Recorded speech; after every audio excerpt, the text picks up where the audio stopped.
Magandang araw po sa ating lahat. Ngayon ay araw ng Sabado, February 17, 2024 at narito ang latest weather update ngayong araw.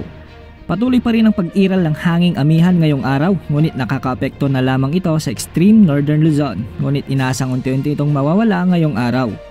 Ang dominanting weather system na nakakaapekto ngayon sa ating bansa ay ang easterlies na kung saan ay apektado naman nito ang silangang bahagi ng ating bansa.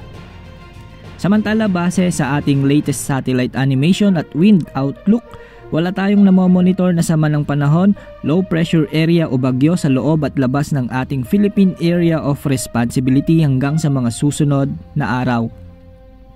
Sa Luzon, makakaranas ng maaliwalas na panahon ang malaking bahagi nito dahil sa epekto ng easterlies, samantalang may mga kalamigan pa rin ang ihip ng hangin sa may Batanes at Babuyan Islands dahil naman sa epekto ng northeast monsoon.